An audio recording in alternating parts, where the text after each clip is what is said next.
Армысыздар, құрметті оқырмандар. Менің YouTube каналыма қош келдіңіздер. Подписация батырмасын басып, тіркеліп, лайк басуды ұмытпаңыздар. Бүгін сіздермен 8-ші сынып химия 1-ші тоқсан бжб 1 атомдағы электрондардың қозғалысы тақырыбындағы тапсырмаларды бірге орындайтын боламыз. Видеоны соңына дейін қарап, арнама жазылып, достарыңызбен бөлісе отырыңыздар. Бізде бірінші тапсырмада атом құрылысы және электрондардың энергетикалық деңгейлерде таралуы туралы тұжырымдар қай элементке қатысты айтылған анықтаңыз деген, яғни астында кесте тұр, кестемен варианттарды сәйкестендіреміз. Сыртқы қабатында бір электроны бар, ол бізде натрий болып саналады. Одан кейінгі көміртек бізде В варианты болып саналады. Фосфор Д варианты аргон С вариантына бойынша жазылатын болады. Енді бірінші тұрғандар бұл элементтер, екінші тұрғандар жаңағы варианттар. Енді екінші тапсырмада да сәйкестендіру қажет. Олардың электрон сандарына байланысты. Біріншісі бізде фтор, біріншісі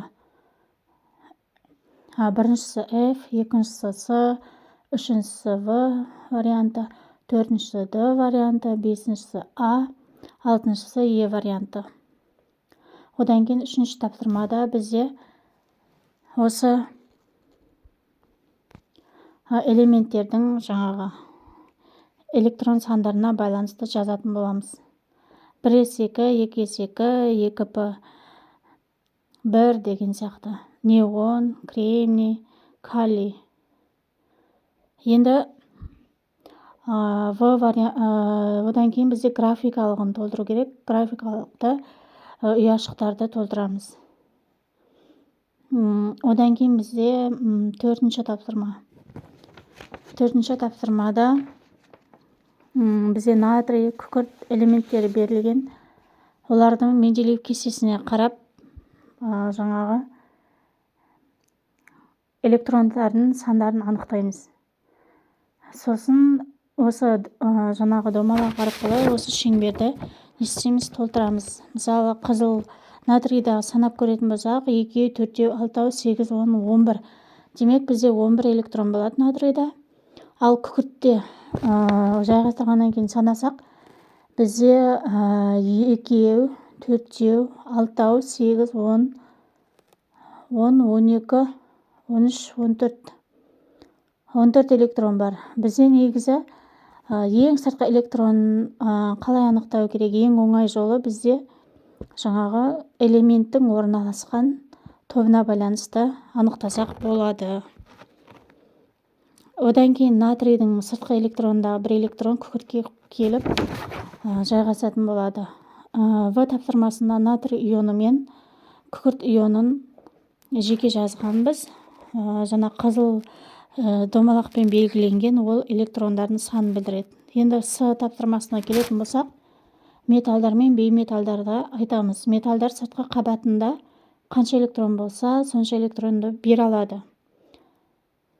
Ал бейметалдар сыртқы қабатының толуына қанша электрон жеткіліксіз болса, сонша электронды өзіне қосып алады. Одан кейін 5-ші тапсырмада бізде азот 3 валентті және сутек берілген. Осы элементтердің формуласын анықтау керек, яғни астындағы индекстерін анықтау қажет екенбіз.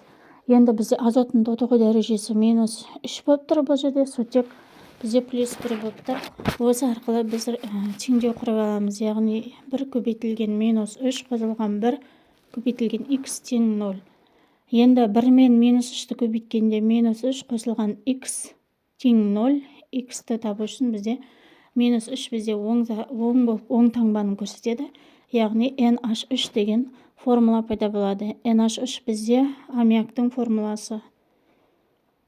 Егер видео ұнаған болса, соңына дейін қараған болсаңыздар, пікір қалдырып кеттіңіздер. Немесе қандай да бір сұрақтарыңыз болса, комментарий бөліміне жазсаңыздар, жауап беретін боламын.